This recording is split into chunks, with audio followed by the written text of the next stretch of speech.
안녕하세요. 청소년교회 우리 친구들 그리고 부모님들 한 주 동안 주님 안에서 평안하셨죠? 네, 믿음의 대화 시간을 다시 한번 시작해 보도록 할까요? 네, 오늘은 19가 부모 공경을 말씀하신 하나님이라는 제목의 믿음의 대화를 나눠보도록 하겠습니다. 특별히 이번 주일은 또 이번 주간은 어버이 주일이 있는 주간입니다. 그쵸? 어버이 주일, 자녀가 부모님, 나를 낳아준 분에게 효도해야 되는 것을 다시 한번 상기하고 기억하고 그리고 어떻게 실천할까를 고민하는 그런 한 주가 돼야 될 텐데요. 과연 하나님은 어떻게 말씀하고 있는지, 또 왜 그렇게 말씀하고 있는지를 함께 생각해 보고요. 또 믿음의 대화를 부모님과 또 가족들과 함께 나눌 수 있는 그런 질문을 던져보도록 하겠습니다. 자, 시작해 볼까요? 네, 이번 주 말씀 뽀개기를 소개해 드립니다. 너무 익숙하시죠, 이제는? 많이 했으니까, 그쵸? 자, 먼저 본문 뽀개기는 성경 곳곳에 부모님을 공경해라, 효도해라 라는 내용이 많이 등장하는데요. 특별히 구약 하나, 신약 하나의 말씀으로 한번 생각해 보려고 합니다. 두 번째는 교훈 뽀개기입니다. 자, 대체 그 말씀을 통해서 어떤 효도를 하라고 하는지, 왜 하라고 하는지 그 믿음의 교훈을 한번 살펴보도록 할 거고요. 마지막으로는 질문 뽀개기입니다. 지금 나는 그리고 우리는 그리고 너는 과연 부모님을 공경하는 사람인가? 아니면 불효막심한 사람인가? 한번 스스로 질문도 던져보시고 대놓고 부모님께 나 효자야? 효녀야? 라고 물어볼 수 있는 그런 시간이 되었으면 좋겠습니다. 대답을 잘하면 아무래도 용돈이 있지 않을까요? 아닐 수도 있고 맞을 수도 있고. 자, 한번 재밌게 시작해 보도록 하겠습니다. 네, 본문 뽀개기인데요. 아까 말씀드린 대로 구약 출애굽기 20장 12절 말씀 하나를 볼 거고요. 신약은 에베소서 6장 1에서 3절까지 말씀을 보도록 하겠습니다. 먼저 구약의 말씀이죠. 출애굽기 20장 12절에 이렇게 기록이 되어 있습니다. 내 부모를 공경하라. 그리하면 내 하나님 여호와가 내게 준 땅에서 내 생명이 길리라. 아멘. 내 부모를 공경하면 하나님이 약속의 선물을 주신대요. 그게 뭐죠? 네, 이 땅에서 우리가 살고 있는 생명을 누리는 이 땅에서 우리의 생명이 길 것이다. 여러분 이거를 단순히 해석을 해서 효자는 효녀는 뭐 100세 이상 살고 장수의 비결이 나오는 거예요. 그러면 효를 좀 못했어. 그러면 별로야. 그러면 어떻게 되죠? 얼마 못 살고 막 30, 40에 막 죽고 막 일어나요. 이렇게 되면 굉장히 많은 오류가 발생합니다. 하나님께서 말씀하시는 생명이 뭐냐면 오래 살고 오래 못 살고 뭐 병에 걸리고 그렇지 않고를 뜻하는 것이 아니에요. 여기서 말하는 생명은 뭐냐면 장수를 의미하는 것이 아니라 하나님께서 우리에게 주실 수 있는 가장 귀한 게 뭐예요? 생명이죠. 여러분 돈이 아무리 많으면 뭐예요? 명예가 아무리 많으면 뭐예요? 내가 SKY에 들어갈 수 있는 성적이 있으면 뭐예요?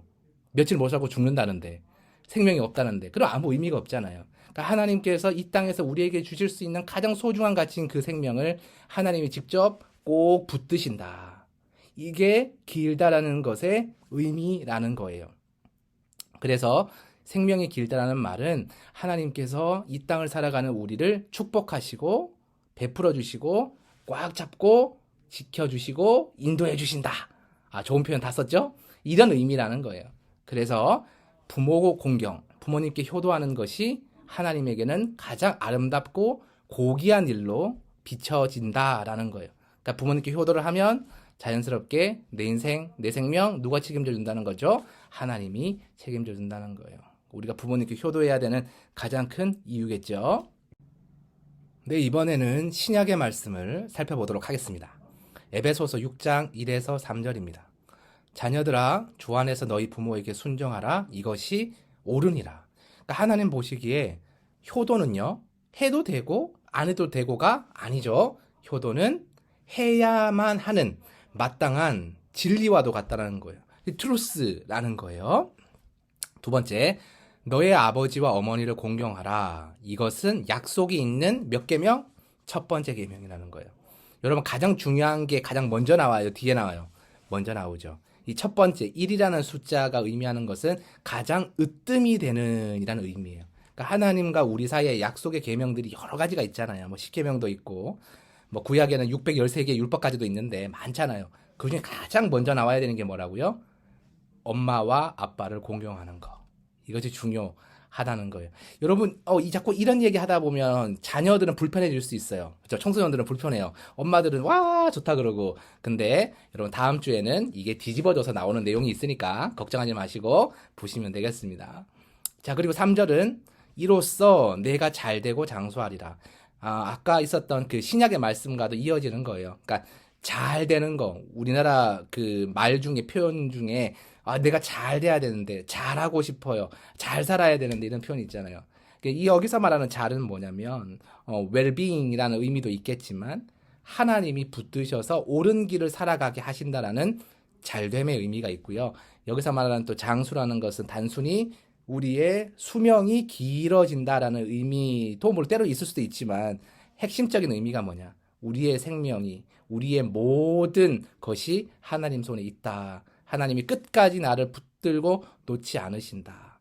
이 세월이 길어진다는 거예요. 그래서 이 말씀을 보았을 때 부모님을 사랑하고 공경하는 것이 우리가 받을 수 있는 최고의 복을 받을 수 있는 비결이다. 이렇게 보면 제일 좋겠죠. 자, 묵상 카툰입니다. 네, 우리는 누구나 어머니의 뱃속에서 났습니다. 우리 사진에도 보면 어머니 배가 불룩한 모습이 보이죠.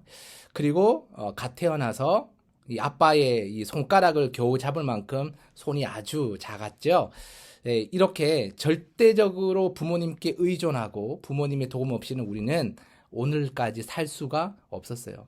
예, 낳기만 하시고 우리를 방치하셨으면 우리가 어떻게 지금까지 살 수 있었겠어요? 엄마 아빠의 희생적인 사랑, 엄마 아빠의 헌신으로 우리가 오늘까지 살아올 수 있었다라는 거예요.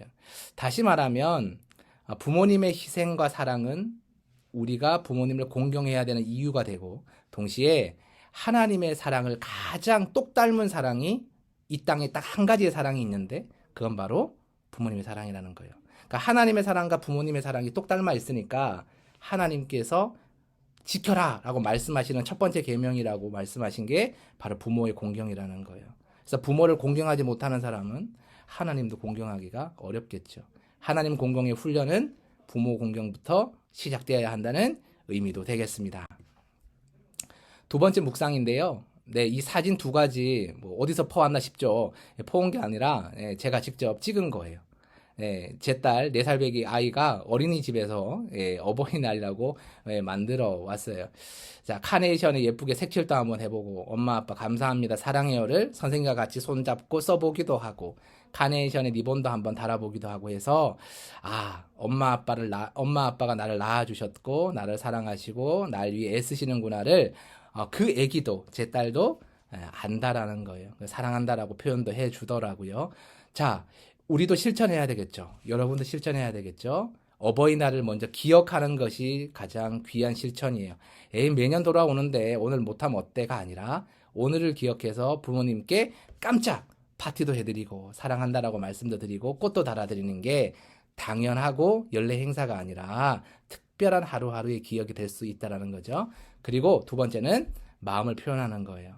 그냥 마음만 엄마 아빠 사랑해가 아니라 이걸 표현할 수 있을 때 하나님이 보시기에 참 귀한 부모 공경을 실천하는 모습이 될 수 있다라는 겁니다. 세 가지 교훈인데요. 첫 번째는 부모님을 사랑하는 것이 하나님이 말씀하신 첫 번째 계명이다. 중요하다는 거고, 두 번째는 부모님의 사랑을 통해서 하나님의 사랑을 느낄 수 있다는 거예요. 그러니까 하나님의 우리를 향한 사랑은 뭐예요? 십자가의 사랑, 아들을 내어주신 사랑, 헌신과 희생의 사랑이죠. 이 땅에서 가장 우리를 위해서 헌신과 희생을 많이 보여준 분이 누구예요? 부모님인 거예요. 그래서 부모님의 사랑을 잘 마음속에 그려보면 하나님의 사랑과 닮아 있음을 깨닫게 되는 거죠. 세 번째는 부모님을 사랑할 때 하나님을 사랑할 수 있다는 거예요. 그러니까 부모님의 사랑을 깨닫고 효도할 수 있을 때, 잘 안 되지만, 쉽지 않지만 계속 실천할 수 있을 때 하나님을 향한 우리의 사랑의 표현도 함께 훈련될 수 있다라는 거예요. 기억해야 되겠죠?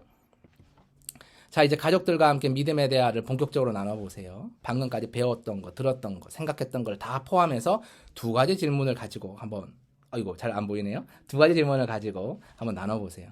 첫 번째 질문은 지금 나는 부모님을 사랑하고 있는지 한번 질문해 보고, 그리고 두 번째 질문은 부모님께 사랑한다고 고백한 적이 있는지 혹은 없는지를 한번 부모님께 여쭤보세요. 여러분 기억 못 하실 수도 있으니까 한번 여쭤보세요.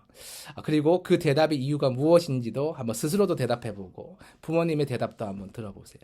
그러면 낯간지러워서 잘 못할 것 같아도 해보면 내가 부모님과 이런 대화를 하기를 잘했구나 라는 생각이 들 거예요. 부모님과 함께 이 사랑의 대화를 또 꼭 나눠볼 수 있기를 바랍니다. 네, 믿음의 대화 모두 수고하셨고요. 이 믿음의 대화를 통해서 하나님을 더욱 잘 알아가고 가까이 가는 여러분이 되기를 간절히 바랍니다. 여러분 감사합니다. 다음 주에 뵙겠습니다. 안녕.